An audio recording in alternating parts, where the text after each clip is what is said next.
The second one was a very different school. It was in the city center of Sheffield in a more kind of traditional middle class area, but still with a very mixed population of students. So we had a maybe half of the school was very, very kind of middle class. Parents were like doctors, lawyers, teachers. Other half of the school, we had some kind of large populations of Pakistani kids, Somalian kids in Sheffield. And so with this kind of real melting pot of different types of kids all in one school.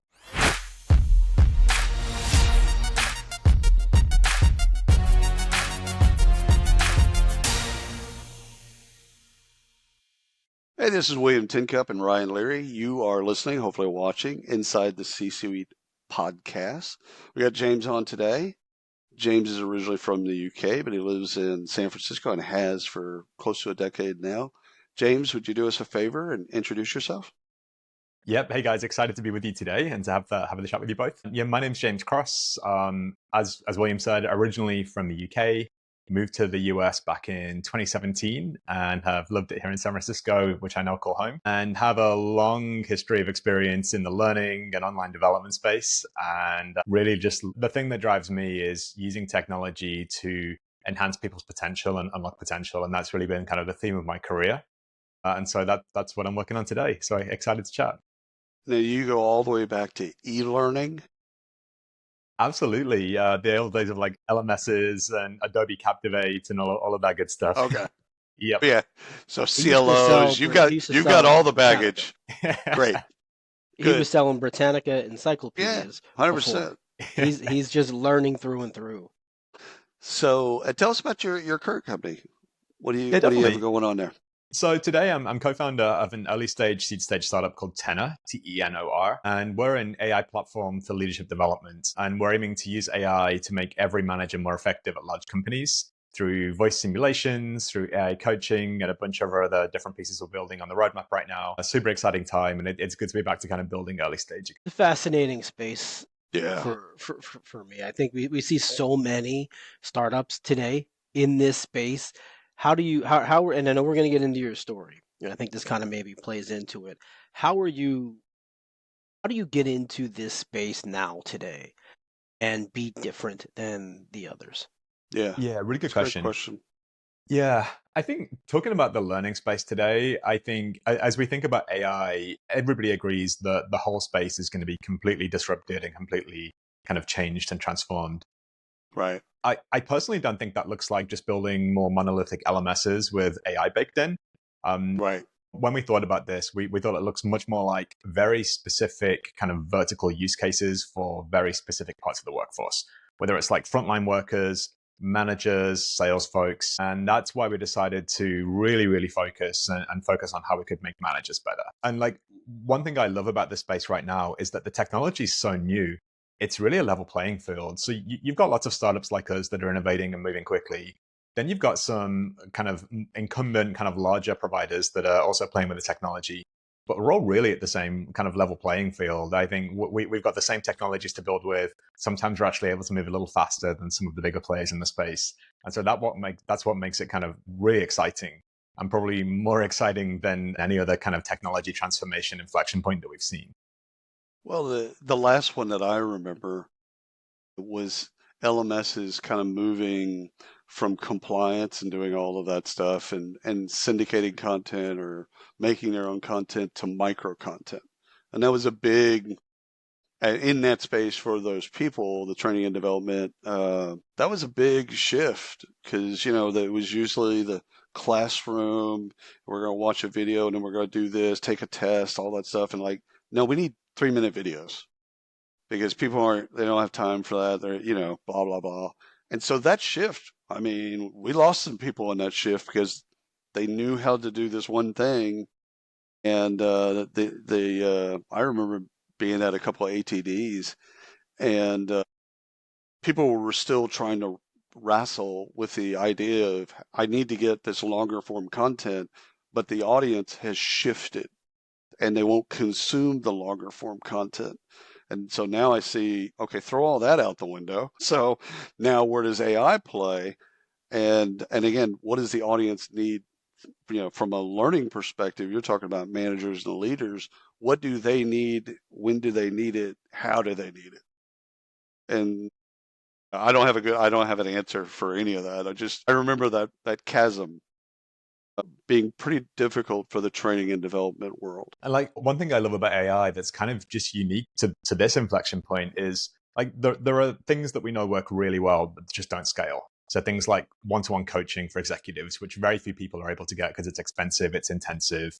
Things like role plays, which we know are effective when they're done well, but they're often a one-off experience that's just done in a really awkward way with your peers as part of a workshop.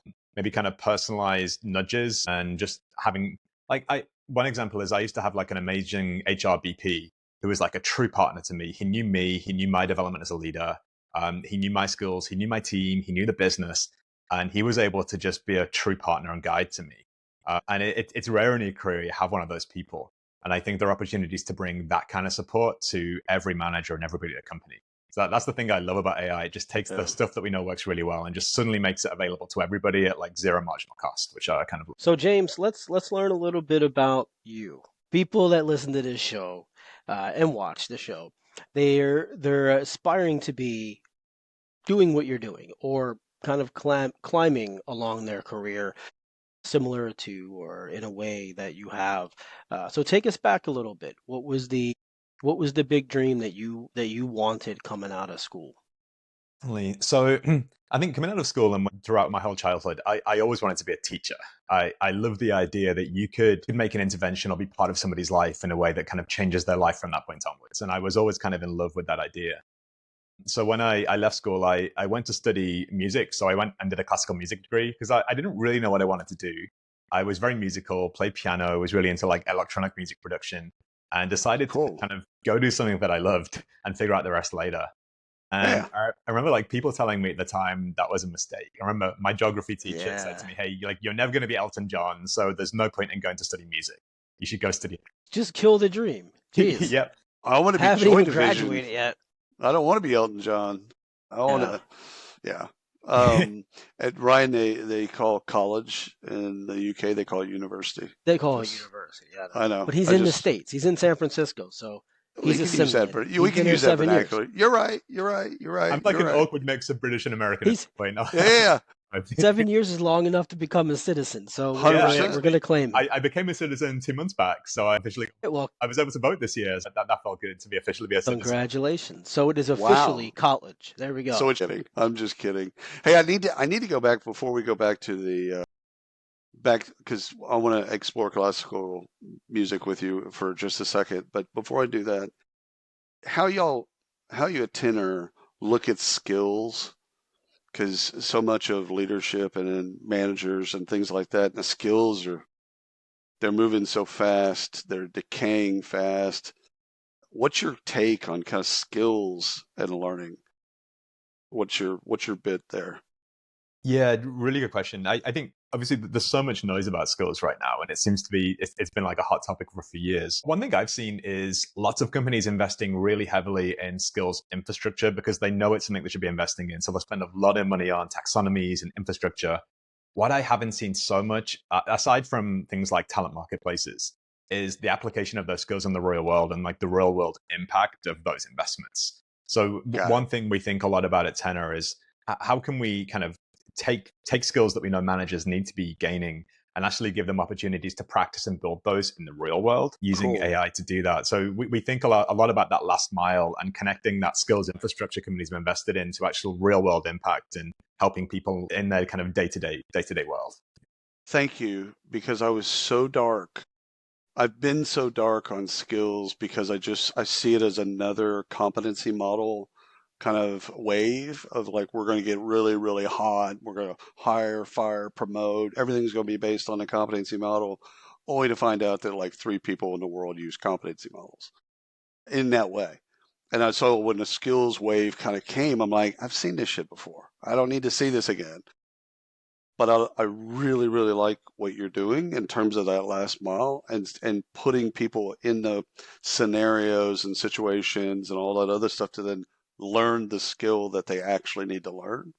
Anyhow, thank you, because it gives me hope that people will actually use it. To add like a little bit more, to be a bit more specific there. So when we predominantly work with large companies who have leadership development teams, and they've usually got kind of leadership and manager skills frameworks and things they want their managers to be good at. We're able to like ingest that into our platform. And then when managers go through our voice simulations and actually go through our management simulations, we can score them across those skills based on how they actually showed up in that moment and how they're developing those skills Wow. over time. It's connecting the great work that companies have done around skills taxonomies and actually making it real and solving for that like last mile of skill development. I'm glad I asked that question. Ryan, I'm sorry. I interrupted the bit. We were coming back through university. We're talking classical music. Yeah, dude. I have it's not zero my genre. musical bones. Yeah, me too, Ryan. No. I got other artistic bones, not music, not music. Why classical? I mean, you could have done any genre, I'm sure, but what attracted you to classical music? Yeah, definitely. So what I was interested in back then and now, it wasn't kind of just straightforward classical music so much. It was like early 20th century experimental music where Cool. you had people like John Cage who were like taking classical music and just rethinking it and having new approaches and asking lots of questions about why do we do this, why do we do that, and how can we innovate. So I just love that idea. Not quite Philip Glass. Philip Glass too, minimalism. I used to do like a lot of minimalist composing as well. Yeah. Dude, I love that's because I love modern art. So like I can dig that because he's on his own venture, his own plane, and he's trying different things. Brian, have you ever heard any Philip Glass? I have not. So think like postmodern art in music, and it is totally like it's not. I'll have to look him up. He's been he's been on a lot of music, kind of movie theme tunes and movie soundtracks. So you've likely heard him. I've likely heard it. So 100%. James, so question around something you just said. So when you're saying that I forget the person you mentioned, but they took the late 1920s and they kind of put their own spin on it and and played with that a bit. Since this is your background, I got to ask this question. And you were into electronic music. Is this the same as a DJ today taking something from the 80s and 70s and putting their own spin on it? Kinda, yeah. It's like one thing. So it's John Cage that I used to love, and he used to do things like he'd take a grand piano and at the back of a piano you've got kind of the strings and the hammers hit the strings. Right. So he'd actually go and put objects in the strings. He'd put screws in there. He'd put kind of erasers between the strings. And so you took this as this instrument, and suddenly it sounded completely different. And he also loved the idea of chance as well. So every time you do that, when you play his piece, it's going to sound completely different because the piano's a little different, the strings are a little different, the objects he plays are in different places. So he loved that idea that the thing that his pieces sound different every time. And I kind of love that experimenting things. Yeah. It becomes experiential art. So Definitely. you go and experience it. So if you're in Sydney and you experience it there, and then you go to the Met or you go to London, and it's completely different. He's doing the same song. It's a new experience. It's a different experience, which again, some of the audience is going to love that because they got something totally unique to them at that particular moment. And some people like hearing, Bach, and that they want to hear it the way that it was constructed. Yeah, I used to be into John Cage, Charles Ives, but I used to love like modern jazz as well, like Herbie Hancock, Miles Davis used to play a bunch back in the day. After university, your friends, family are all telling you that you failed, got a degree in nothing, you'll never make it, etc. Okay, so what did you do? What was your after music or at least after university? What'd you do next? Yeah, so my plan from when I was a kid to go do teacher training. So in the UK, it's a little different where you do a degree for 3 years and then you go do a year of teacher training after that and get your teaching certification, usually in the subject that you did your degree in. Sounds better than what we do. So I went to become a music teacher, and so I did a year of teacher training. I did two like placements as part of that. One was in a city school in a small town in the north of England called Barnsley, like former industrial town, former coal mining town. very high unemployment, very kind of low levels of generational ambition in the kids. And that was like just a complete eye opener to be around in that sort of environment for the first time. And also just to see the value that education and like really good teaching can have in those environments, in raising aspirations and showing people what's possible in a way they might not see at home. So that was like a really cool life experience for me to be in that environment. What was the second one? The second one was a very different school. It was in the city center of Sheffield in a more kind of traditional middle class area, but still with a very mixed population of students. So we had a maybe half of the school was very, very kind of middle class. Parents were like doctors, lawyers, teachers. Other half of the school, we had some kind of large populations of Pakistani kids, Somalian kids in Sheffield. And so with this kind of real melting pot of different types of kids all in one school, just because of the way that the catchment area of that school kind of shook out. So that was a fascinating life experience as well. Yeah. And music's taught a little different in the UK than it's in the US. So back when I was teaching, music was a compulsory subject, and most kids would have an hour of music once per week up until the age of 14. And so I had these like mixed classes of 30, 35 kids, had to teach them music. And with a school population that mixed, that was like a really, really kind of interesting experience. And you just have to find the common threads and make sure you're delivering lessons that really speak to different folks with different backgrounds and different musical experience. So that was and some people want to be there, some kids want to be there, and some kids would rather not care less. Yeah, absolutely. And I think yeah, go ahead. Yeah. No, go for it. Finish your thought. As I think about just the through line from teaching to what I do today and my career since then, I think as a teacher, especially in like an inner city high school, you're picking up survival skills that are just so useful in the rest of your life. It's like, how do you keep a group of people engaged? How do you explain something in a way that resonates with people in the room who have like mixed opinions and different levels of understanding? How do you think about like developing people and progress over time? How do you coach people? And I come back to that very often, that like the experiences I've had since then in the corporate and startup and technology world, like so much stuff I picked up in the classroom has just been so helpful there. I don't think I could ever survive in a classroom. I couldn't do it. My wife is a teacher, James. Well, no, as a teacher, I barely survived as a student, but as a teacher, I couldn't. My wife is a teacher. I don't know how. God bless you all for doing that. So, and Ryan, it's no different at the undergraduate and graduate level. Like I did when I was at Arizona, I taught undergraduate students, 50 kids in a room, and if I could get five that actually cared about the topic, really did care about the topic, that was a win. Yeah. So anyhow, so James, how long did the teaching expedition last before you ventured out and started into the world of corporate? Yeah, so I taught so I did my teacher training, then I taught for 3 years as like a full-time teacher. And the connection point for me was like I qualified to teach in 2005, 2006. And that was around the time that like online video, YouTube, broadband internet was really starting to take off. Yeah.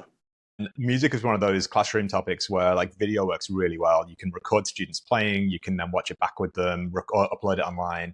So I was using a lot of video in my classroom and innovating with that. And realized back then I could see the power and potential of video for learning, but saw that it wasn't like widely distributed yet. It was difficult for teachers to use. The infrastructure wasn't there.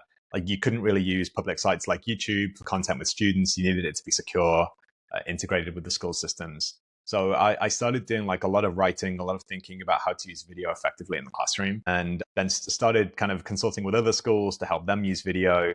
And then so that there was that kind of educational technology piece that brought me out of teaching. And at the time, there was a UK government program called Building Schools for the Future. And the government back then was trying to rebuild every school in the country physically. They were kind of giving them new buildings, refurbishing buildings, but also they were putting millions of pounds into technology investments for schools. And there was a national strategy for trying to use technology to level up education. So I became a consultant on that project, working with school districts to help them think about like how do you use video, how do you use online learning, how do you use LMSs, how do you use things like iPads, which were taking off at that time, and did a bunch of work there. But still kept thinking about video. I was so passionate about using video for learning. Came across what at the time was a little open source platform called MediaCore out of British Columbia, Vancouver Island.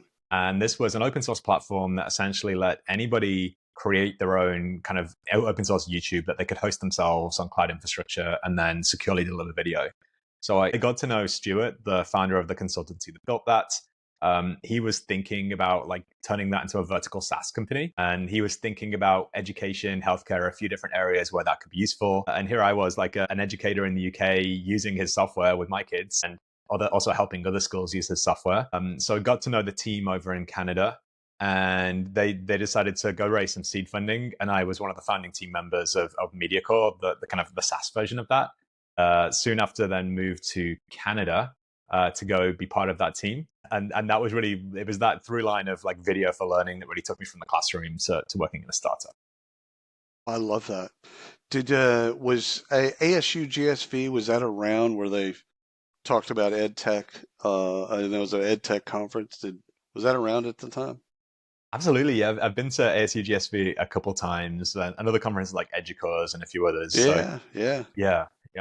Okay, so when you moved to Canada, you're part of the, I mean, what you said you moved to Canada. So you moved to Canada, you're part of the founding team. What do you learn from that experience? So one thing I learned a lot from that first startup experience was just the importance of focus. So I think when you've got a great technology, a great product, a great platform, it can be a lot of things to a lot of people. And originally we could see the power of, we were trying to sell it to K-12 schools, K-12 districts. We were trying to sell it to higher education institutions, corporates, big companies, small companies. We were trying to just get this platform out there for everybody. And that wasn't going so well. Like the people that used it loved it. But we got to a point where we were like, hey, we have to really focus on one type of customer. And just to, because we're a small team, we need to really focus. And it was in the moment where we saw in higher education that video was really taking off. Like universities were installing lecture capture systems where they'd have cameras that automatically recorded every class and every seminar. We saw universities wanting to deliver video experiences to their students through LMSs like Instructure's Canvas and Blackboard. Yep. And we also saw that they just didn't have the infrastructure to do that today because the infrastructure for video is still kind of novel and new. So we focused the company purely on like large universities with big media collections that knew they had to deliver video experiences for their students. And that was the best decision we ever made for the company, was like having that focus, I think, just focusing down. How do you approach pivoting? We've talked about this a lot on other shows, and I think it's extremely important, especially for the audience, to understand when you're starting something or you're scaling something and it's not working, or you see something change. How do you recognize that, and how do you handle the pivot? Yeah, good question. Like the first time around, we didn't handle the pivot very well. Like early on, we did it too late, and we'd raised some seed funding, and we were at the point where we started to think about raising our Series A. Started to talk to some investors and realized that like we weren't in good shape to raise our Series A. Like our revenue was doing okay, but our growth wasn't great. And also like I think by the time you raise Series A, you have to be at a point where like you know the inputs and outputs. You know your customer, you know which channels work, you know who you're selling to, Right. you know which questions you ask them when you call them on the phone. And you just want like you're using the Series A money to kind of pour fuel on that fire in terms of what you know working. And we weren't there. And so I think that's what really, like we were like, hey, we can't raise a Series A. The company's going to die unless we change something. So we had to we were like, what do our best customers look like? Let's pick a couple of those. And it turned out they were universities. Like, let's go find more of those and let's focus on only those types of customers. And did a bunch of like ideal customer profile kind of work there. So for us, like back then it was kind of forced on us. It's terrifying because you're shutting doors, especially at the startup phase. You need the money. So you'll say yes to anything, really, like almost anything. Somebody comes along, can you? Hell yeah, we can. And the thing is at one point that you're describing, you have to shut doors. And investors typically, that's not what they want. They want that TAM, total available market, to be as big as possible. So they want you to be in large universities, smaller universities, corporate. They want you to be everywhere because the TAM's a bigger number. And that's often the worst advice you can give a startup. So what'd you do after that? What was your next career move? Yeah, definitely. So that company went well. We ended up like powering video learning for lots of big US universities. So like Yale, Stanford, Columbia. We powered end-to-end their media management delivery. So that was great fun. And then we did raise a Series A back in early 2015. And then we got an email from a little company called Workday, which I honestly, like I knew a lot about the learning space, didn't know much about the HR space. I'd heard of Workday as like a public company. But they called to say they wanted to come visit us in Victoria, BC, like a little island we were on. And they came up, and it turned out Workday was looking to build an LMS as part of the HR suite and really wanted video to be at the center of that. Like the shift you mentioned before, William, around moving from compliance content to short form video, wanted to kind of build a platform that was great at that. Smart. And for us, like we great culture fit with the folks there. And we just like we believe so passionately about our technology. The idea of taking what we were doing and bringing it to like the size of Workday's customer base was huge for us. So that acquisition went forward, and then our team went and joined Workday in I think August 2015. And today, like the little Victoria, BC office that had 20 of us back then when we were acquired now has a couple hundred people for Workday. Wow. So it's been good to see that team grow. And the office is still there. Yep, different physical location now. It's expanded. Sure. But yeah, the Victoria, BC office is Yeah. like a development office for Workday along with Vancouver. And like the majority of our little 20-person team are still there. It's that's great. awesome. So Workday gives you a call, and you're in this little office. Do you clean it, prep it? What do you do?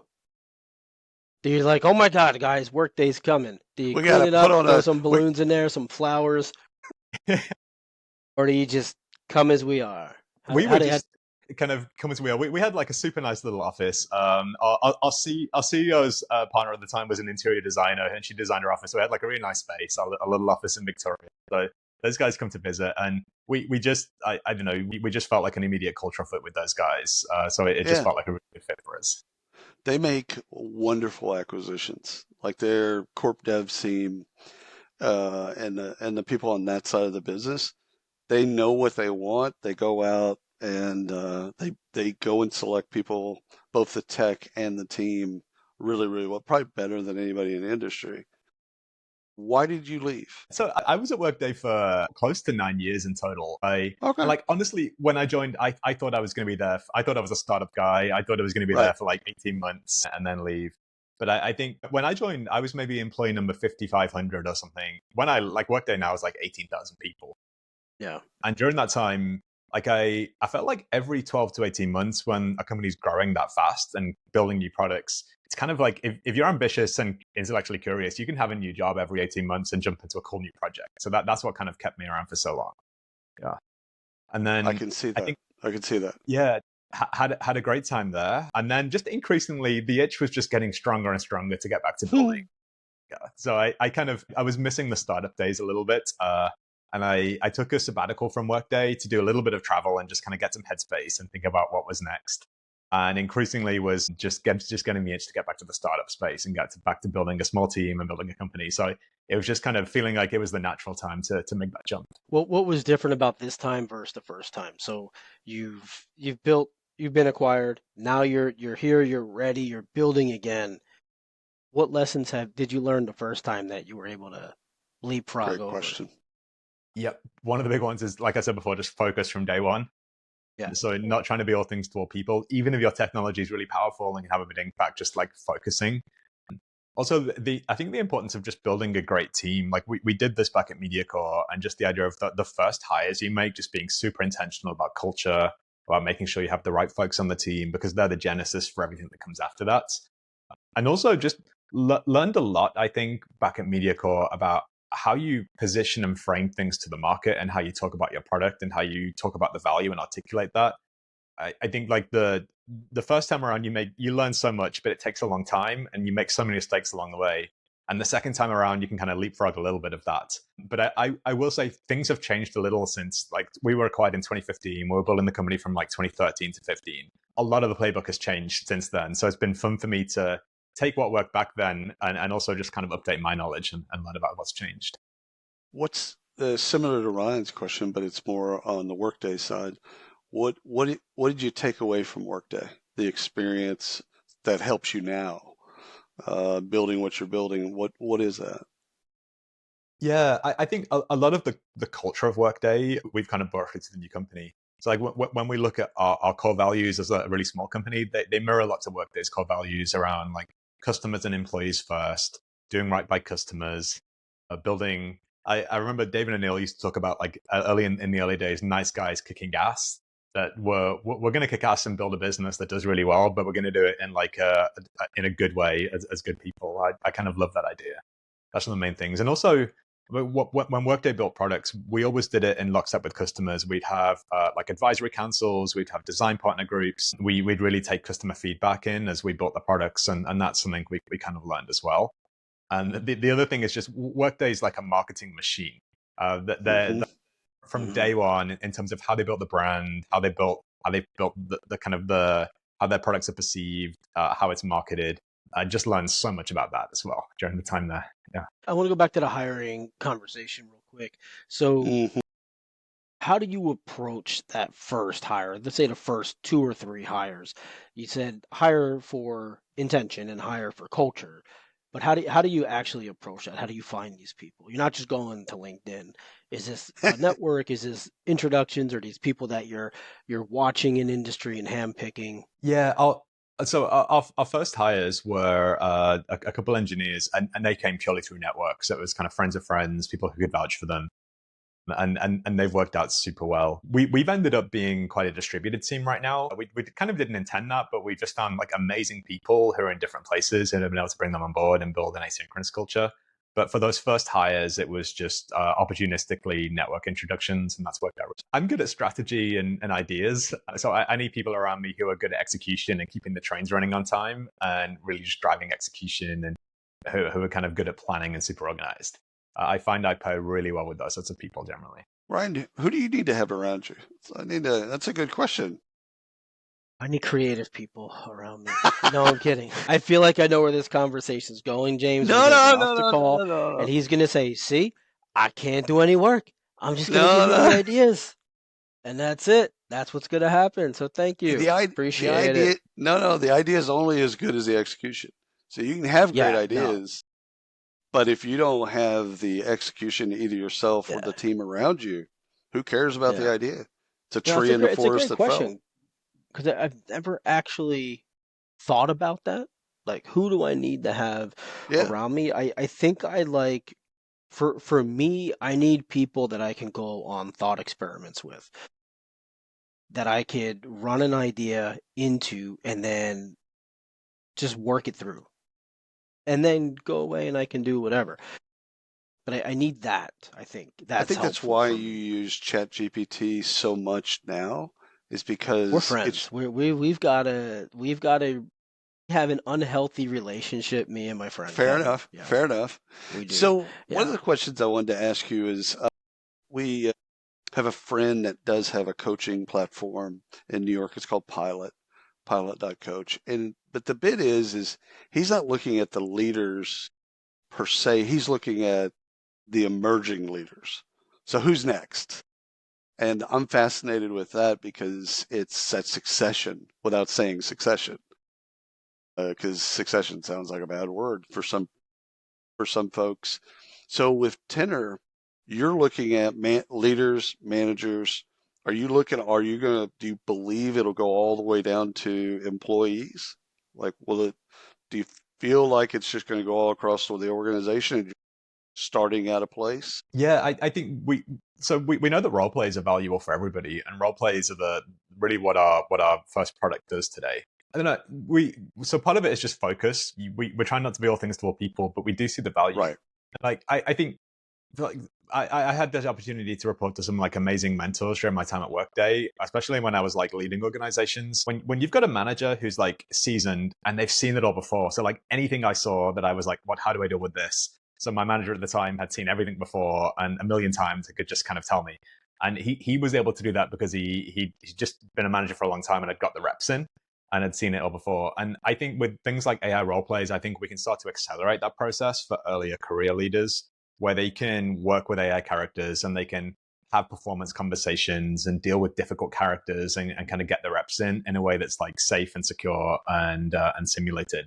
So we see AI maybe just being an accelerant to help people get further in their careers faster. Yeah, I love the idea. This is the part of AI and learning that fascinates me.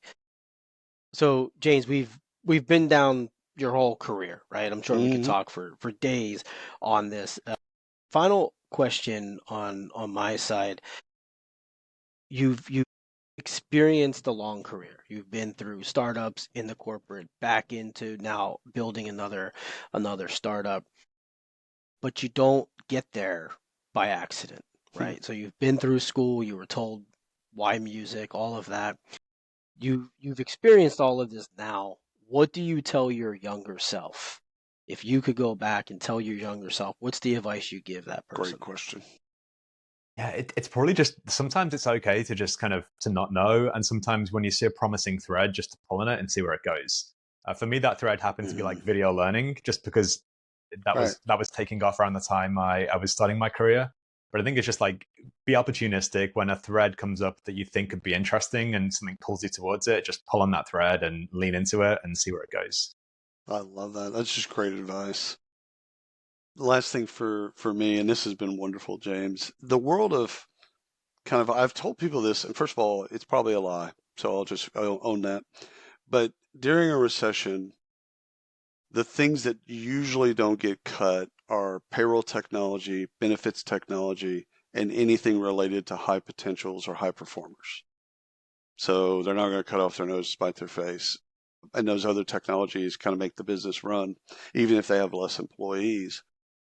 Do you see the same thing in the folks that you're dealing with, that they need that learning, they need it in the way that you're delivering it, and even if there's a recession or whatever, they still need to invest in the what's next and the people that are leading the company and the people that are kind of at that next?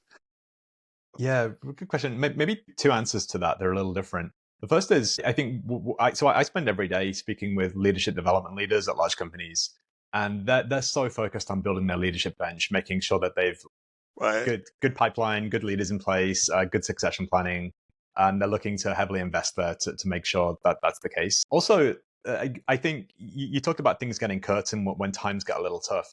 I think one of the best things about AI is it can really be a force multiplier for like small L&D teams or small leadership development teams. You look at even large companies and look at the leadership development team or manager effectiveness team specifically. It's usually going to be like 3, max 5 people in that team who are looking to help every manager across the company.